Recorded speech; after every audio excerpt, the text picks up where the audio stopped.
Hello again. So we were talking about animal husbandry, and in animal husbandry I told you about these 4 points, that is cattle farming, poultry farming, fish production and beekeeping. We have already discussed about the cattle farming and poultry farming in details. In this video we will talk about fish production and beekeeping one by one. So now let's start with fish production. Fish production. Fish production, and it is also called as pisciculture.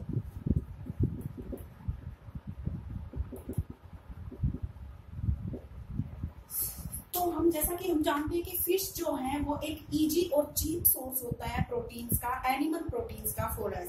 So fish are easy and cheap source of animal proteins for us. Source of animal proteins, हमें animal proteins इनसे directly मिल जाते हैं. तो fish production के अंदर या fish farming के अंदर या पिस्सीकल्चर के अंदर हम मेनली क्या करते हैं, जो ट्रू फीड फिशेज होती हैं, देखिए इसके अंदर feeding and breeding of true feed fishes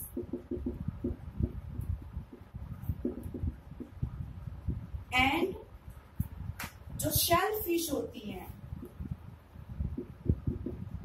shell fishes like prawns and mollusc, उनकी हम इसके अंदर फीडिंग और ब्रीडिंग करते हैं. फिश प्रोडक्शन या पिस्सीकल्चर में वी टॉक अबाउट या we deal with feeding and breeding of या rearing of true feed fishes और अदर सी फूड, जैसे कि अदर सी फूड में जैसे कि शेल फिश में प्रॉन्स और मोलस्क जो होते हैं उनके बारे में हम इसके पिस्सीकल्चर में हम बात करते हैं.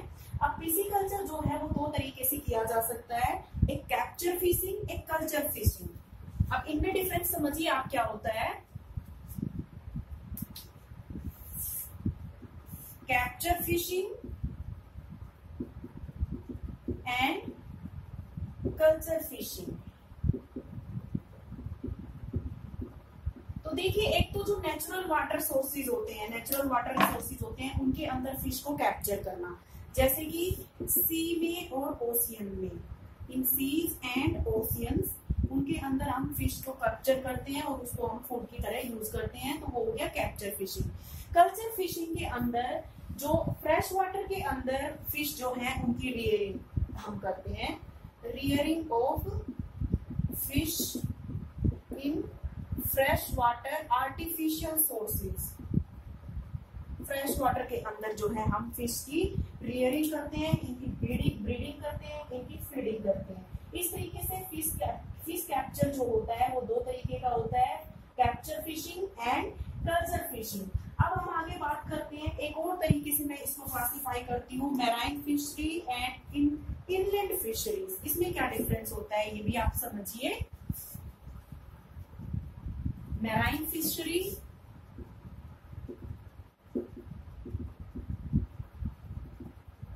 second is inland fisheries.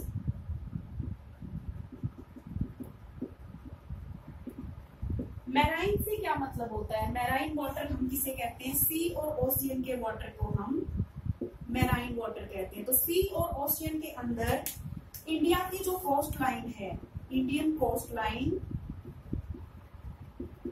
उससे 7500 kilometres away, 7500 kilometres away from Indian coastline. Indian coastline से 7500 किलोमीटर डीप सी के अंदर जो फिश हम कैप्चर करते हैं उसको बोलते हैं मैराइन फिशरी. अब लोकेट कैसे करेंगे हम डीप ओशियन के अंदर, with the help of satellites, with the help of satellites and echo sounders. With the help of satellites and echo sounders, satellites और echo sounders की हेल्प से फिश को लोकेट किया जाता है. Fish are located in deep sea, deep sea और ocean के अंदर फिश को लोकेट करते हैं और नेट की हेल्प से हम जो है मैराइन फिश को कैप्चर करते हैं. इसके बारे में हम बाद में डिस्कस करेंगे. पहले मैराइन फिशरी को ही मैं कंटिन्यू कर रही हूँ कि कैसे ओशियन और डीप सी के अंदर हम फिश कैप्चर करते हैं इको साउंडर और सैटेलाइट्स की हेल्प से लोकेट करके उनको। तो अब देखिए पॉपुलर मैराइन फिश वैरायटीज की अगर हम बात करें तो उसके अंदर pomfret, mackerel, tuna, sardine and Bombay duck famous, या और अच्छे से अगर हम इसको प्रिसाइजली अगर हम बोले तो पॉपुलर मैराइन फिश वैरायटीज जो है, popular marine fish varieties are, ये क्वेश्चन पूछा जाता है, फिश वैरायटीज आर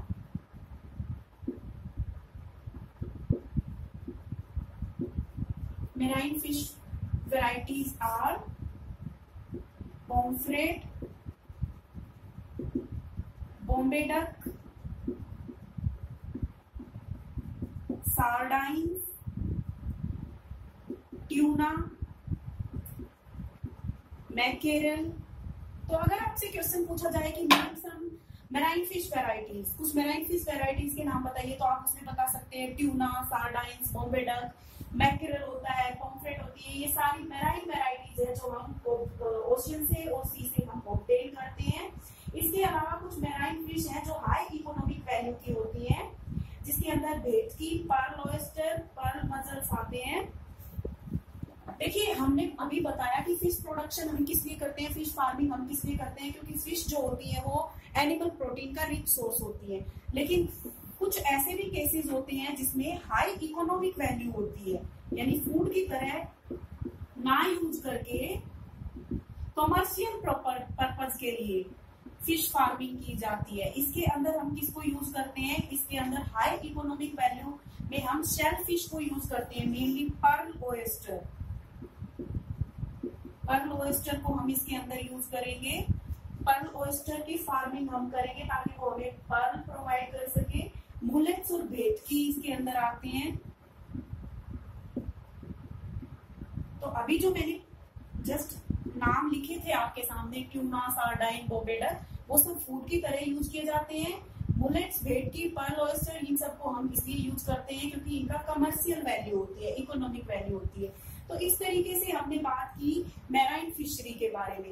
अब एक चीज और देखिए कि कई बार समुद्र के अंदर, कई बार सी और ओशियन के अंदर मैराइन फिश का स्टॉक डिप्लीट हो जाता है, तो हम मैरीकल्चर करते हैं। मैरीकल्चर का मतलब होता है, एक और मैं यहाँ पे आपके सामने वर्ड लिख रही हूँ, mariculture. Mariculture stands for, what do you mean by mariculture? तो when the fish stock in oceans get depleted, when the fish stock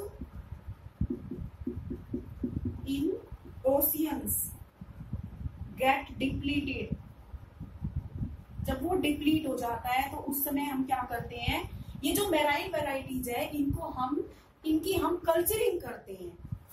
Then these marine varieties are cultured, and this practice of culturing marine varieties is called as mariculture। उसको हम mariculture बोलते हैं। अब दूसरी तरफ अगर हम बात करें इनलैंड फिशरी के बारे में, इनलैंड फिशरी का क्या मतलब होता है, तो देखिए इनलैंड फिशरी से हम क्या समझते हैं कि मेनली जो फिश होती हैं वो ईस्चुरीज के अंदर और लगून्स में पाई जाती हैं। मेनली ये फ्रेश वाटर फॉर्म होती है, फ्रेश वाटर कल्चरिंग होती है, mainly in estuaries and lagoons।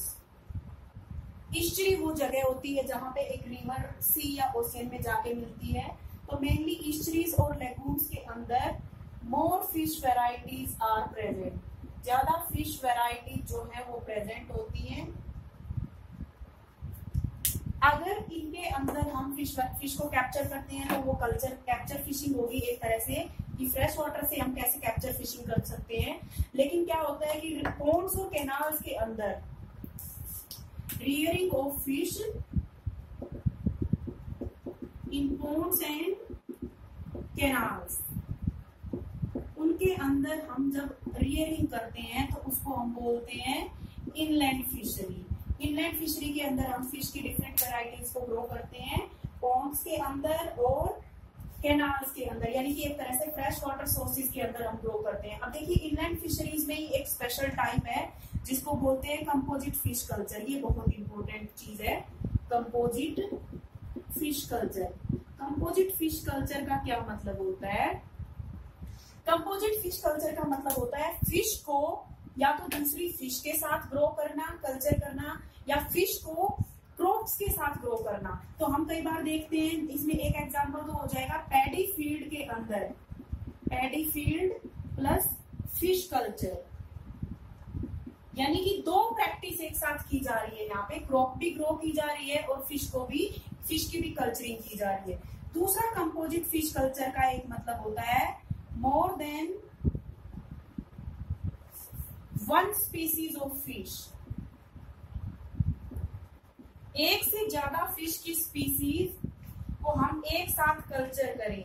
अब मेनली इसमें 5 और 6 स्पीसीज होती हैं, 5 या 6 स्पीसीज फिश की अगर एक साथ एक वाटर बॉडी के अंदर हम रखते हैं, उनकी कल्चरिंग करते हैं, तो उसको हम बोलते हैं composite fish culture. Composite fish culture के कुछ प्रोज हैं और कुछ कॉन्स हैं, यानी कंपोजिट फिश कल्चर करते समय हमें कुछ बातों का ध्यान रखना होता है। सबसे पहली चीज ये कि जो 5-6 स्पीसीज आपने ली हैं वो कैसे चूज करेंगे हम। जो 5-6 स्पीसीज आपने चूज की हैं कंपोजिट फिश कल्चर में, वो स्पीसीज की फूड रिक्वायरमेंट्स एक दूसरे से डिफर करनी चाहिए, डिफरेंट होनी चाहिए। कुछ फिश जो होती हैं कंपोजिट फिश कल्चर की ही बात मैं यहाँ पे कर रही हूँ, 5 to 6 species together, 5-6 species of fish in same water body. एक ही वाटर बॉडी के अंदर 5 से 6 स्पीसीज हम फिश की लेंगे। अब उस 5 से 6 स्पीसीज की जो फूड रिक्वायरमेंट्स डिफरेंट होनी चाहिए, उनकी इनहैबिट करने की, उनकी जो किस पोर्शन में वो वाटर बॉडी में रहेंगी वो उनकी डिफरेंट होनी चाहिए। तो देखिए जनरली क्या होता है, जो कैटला होती है, कैटला ये एक फ्रेश वाटर फिश है, ये सरफेस फीडर होती है, यानी ये वाटर के सरफेस पे होती है। रोहू जो फिश है ये भी फ्रेश वाटर फिश है, ये प्रेजेंट होती है मिडल जोन के अंदर, इन मिडल जोन। और थर्ड जो स्पीसीज है फिश की यहाँ पे, इसके अंदर कार्प्स आते हैं। थर्ड स्पीसीज में ब्रिगाला और कार्प्स इसके अंदर प्रेजेंट होते हैं। उनकी प्रॉपर्टी होती है कि वो प्रेजेंट होते हैं डीप सी के अंदर। तो ब्रिगाला, common carps are bottom feeders. ब्रिगाला and common carps are bottom feeders. And one more species is grass carp. Grass carp जो होती है ये फीड करती है ऑन वीड्स। तो देखिए यहाँ पे मैंने 4-5 तरह की वैरायटी, 4-5 तरह की स्पीसीज फिश की आपको बताई है। कैटला सरफेस पे फीड करती है, रोहू मिडल जोन में वाटर में, ब्रिगाला और कॉमन कार्प्स बॉटम फीडर्स होते हैं, जबकि ग्रास कार्प जो होती हैं वो वीड्स के ऊपर और ग्रासेस के ऊपर फीड करती हैं। इस तरीके से हमने 4 से 5 या 5 से 6 स्पीसीज जो है फिश की एक साथ रियर की हैं और उनसे हमने फूड प्रोडक्शन करवाया है, उनसे हम मैक्सिमम प्रोडक्शन ऑब्टेन कर रहे हैं फूड की। तो इस प्रैक्टिस को बोलते हैं कंपोजिट फिश कल्चर। अब देखिए कंपोजिट फिश कल्चर में ही हम आगे कंटिन्यू करें कि कंपोजिट फिश कल्चर के साथ कुछ प्रॉब्लम होती है। जो प्रॉब्लम्स एसोसिएटेड है वो क्या क्या प्रॉब्लम्स होती हैं। एक तो कंपोजिट फिश में जो फिश की ब्रीड्स हैं वो केवल मॉनसून सीजन में रिप्रोड्यूस करती हैं, मॉनसून सीजन में ब्रीड करती हैं। दूसरा, गुड क्वालिटी के सीड्स जो है वो अवेलेबल नहीं होते। प्रॉब्लम्स एसोसिएटेड विद, ये क्वेश्चन भी बहुत बार पूछा गया है एग्जाम में, problems associated with composite fish culture. Number 1, fish breed only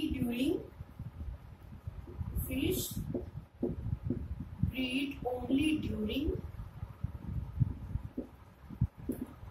monsoon season. केवल मॉनसून सीजन के अंदर वो ब्रीड करती है, जिसकी वजह से गुड क्वालिटी के सीड्स अवेलेबल नहीं होते हैं। Lack of availability of good quality seeds, availability of quality seeds. अगर किसी तरह हम वाइल्ड से गुड क्वालिटी के सीड्स ऑब्टेन कर भी लें तो भी वो प्रॉपर तरीके से काम नहीं करते। तो कैसे ओवरकम किया जाए, how to overcome this problem.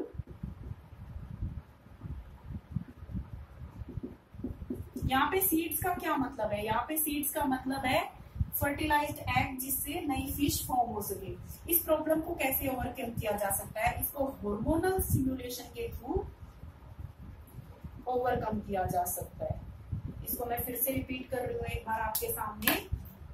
जब हम फिश प्रोडक्शन करते हैं या पिसीकल्चर करते हैं उसमें हम इनलैंड फिशरी के बारे में पढ़ रहे हैं। इनलैंड फिशरी में हमने बाकी कंपोजिट फिश कल्चर के बारे में जिसमें हम 5 से 6 स्पीसीज डिफरेंट फिश की सेम वाटर बॉडी के अंदर ग्रो करते हैं, उनकी रियरिंग करते हैं। तो जब हम ऐसा करते हैं तो सबसे पहले तो हमें इस चीज का ध्यान रखना होता है कि जो डिफरेंट स्पीसीज आपने चूज की है वो इस तरीके की हो कि वो वाटर के डिफरेंट जोन्स के अंदर प्रेजेंट हो। दूसरी, उनकी फूड रिक्वायरमेंट्स डिफरेंट हो। और इसके साथ कंपोजिट फिश कल्चर के साथ जो प्रॉब्लम्स एसोसिएटेड है वो मैंने अभी बताया कि फिश केवल जो है वो मॉनसून सीजन में ब्रीड करती हैं, जिसकी वजह से अच्छी क्वालिटी के सीड्स अवेलेबल नहीं होते हैं। और इस प्रॉब्लम को ओवरकम करने के लिए हम सिमुलेशन, हार्मोनल सिमुलेशन मेथड का जो है हेल्प हम यहाँ पे लेते हैं। तो इस तरीके से फिश प्रोडक्शन यहाँ पे कंप्लीट होता है। आई डोंट थिंक कि इसमें अभी कुछ और बाकी है। फिश प्रोडक्शन के बाद नेक्स्ट जो एक और तरीका है एनिमल हस्बेंड्री में जिससे हम फूड रिसोर्सेज में इंप्रूवमेंट करते हैं, वो तरीका, लास्ट जो तरीका है इसका वो है बी कीपिंग। बी कीपिंग या बी कीपिंग को ही और हम बोलते हैं एपीकल्चर। तो बी कीपिंग का मतलब होता है रियरिंग ऑफ बीज, बीज की रियरिंग करना। रियरिंग से मतलब है फीडिंग एंड ब्रीडिंग ऑफ बीज। क्यों हम बीज की रियरिंग करते हैं, किस तरह से बीज हमारे लिए फूड सोर्स की तरह एक्ट करती हैं। तो बीज से हमें मेनली 2 चीजें ऑब्टेन होती हैं। Bees provide us honey and wax. Bees provide us honey and wax. Honey जो होता है ये न्यूट्रिएंट रिच कॉम्पोजिशन होती है। हनी की कॉम्पोजिशन कुछ इस तरीके की होती है कि इसके अंदर डिफरेंट टाइप की शुगर्स, वाटर और प्रोटीन्स प्रेजेंट होते हैं, तो ये न्यूट्रिएंट की तरह एक्ट करता है। दूसरी तरफ जो वैक्स है, वैक्स को यूज किया जाता है मेडिसिन की प्रिपरेशन में। Medicine used for making medicine. तो इस तरीके से बीज जो है वो हमें प्रोवाइड करती हैं हनी और वैक्स। अब देखिए एपीकल्चर में ही हम बात करेंगे आगे, कुछ बीज की वैरायटीज के बारे में हम बात करेंगे। तो इंडियन बी जो होती है जिसे एपिस इंडिका बोलते हैं। Indian bee is Apis indica या इसी को हम लिख सकते हैं Apis cerana indica. Apis cerana indica.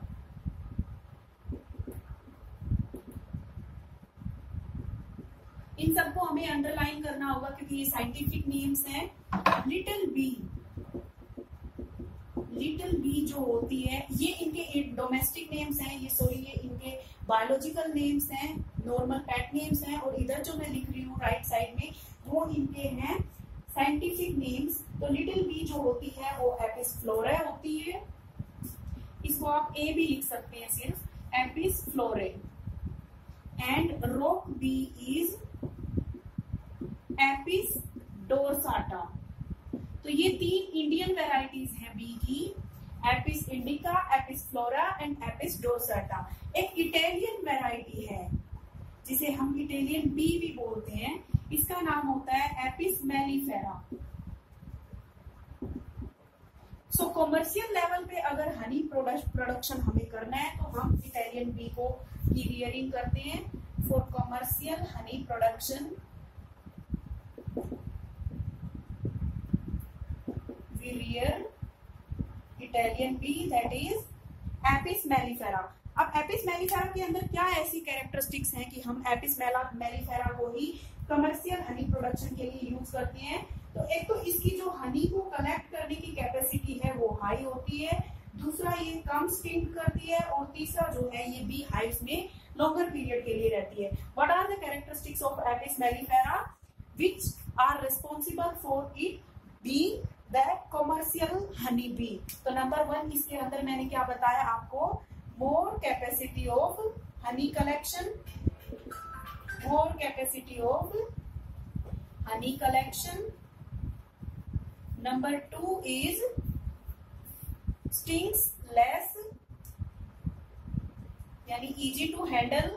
And number 3 is, ये जो बी होती है Apis mellifera, lives for longer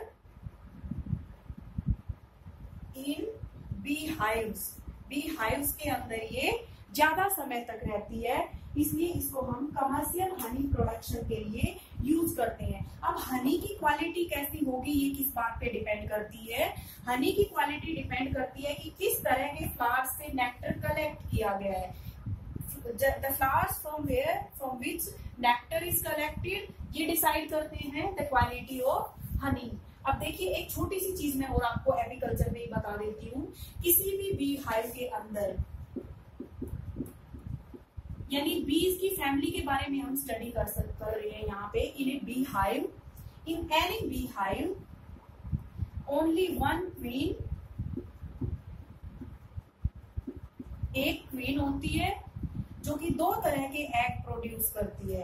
be के द्वारा, क्वीन के द्वारा जो 2 तरह के एग प्रोड्यूस किए जाते हैं वो है अनफर्टिलाइज्ड एग, जो कि प्रोड्यूस करते हैं ड्रोन्स, जो कि होते हैं मेल्स उस सोसाइटी के, उस कॉलोनी के। और फर्टिलाइज्ड एग्स जो होते हैं वो प्रोड्यूस करते हैं वर्कर बीज, जिनका काम होता है नेक्टर कलेक्ट करना। तो इस तरीके से हम एग्रीकल्चर करके फूड रिसोर्सेज को इम्प्रूव करते हैं। एक बार मैं आपके सामने इस पूरे चैप्टर को समराइज कर रही हूँ। ये मेरा लास्ट वीडियो था इस चैप्टर पे, मैं पूरे चैप्टर को आपके सामने एक बार समराइज कर रही हूँ। हमारे चैप्टर का नाम है इम्प्रूवमेंट इन फूड रिसोर्सेज। ये चैप्टर एनसीईआरटी की जो 9th क्लास की साइंस की बुक है उसमें लास्ट चैप्टर है, चैप्टर नंबर 15। इस चैप्टर में हमने डिफरेंट फूड रिसोर्सेज के बारे में बात की है कि एनिमल्स किस तरह से हमारे लिए फूड रिसोर्सेज की तरह काम करते हैं और प्लांट्स किस तरीके से फूड रिसोर्सेज की तरह काम करते हैं। तो प्लांट्स एज फूड रिसोर्सेज उसको हमने स्टडी किया एग्रीकल्चर टॉपिक में, यानी कि हम इम्प्रूवमेंट इन क्रॉप यील्ड की, कैसे हम क्रॉप की यील्ड को इम्प्रूव कर सकते हैं ताकि ज्यादा से ज्यादा प्रोडक्शन हो सके। दूसरी तरफ हमने बात की जब एनिमल्स फूड रिसोर्स की तरह एक्ट करते हैं, यानी कि हमने एनिमल हस्बेंड्री के बारे में बात की, जिसमें मैंने आज आपके सामने डिस्कस किया कैटल फार्मिंग के बारे में, फिश फार्मिंग के बारे में, पोल्ट्री फार्मिंग के बारे में और बी कीपिंग यानी एपीकल्चर के बारे में। इस तरीके से इस पूरे चैप्टर में मैंने जो डिस्कस किया है आपके सामने वो है different food sources, different food resources, और उन फूड रिसोर्सेज में किस तरीके से हम इम्प्रूवमेंट करें कि मैक्सिमम प्रोडक्शन हमें मिल सके। इसी के साथ ये चैप्टर यहाँ पे कंप्लीट होता है। नेक्स्ट जो चैप्टर है वो हम नेक्स्ट वीडियो में डिस्कस करेंगे। So with this I stop here and thank you.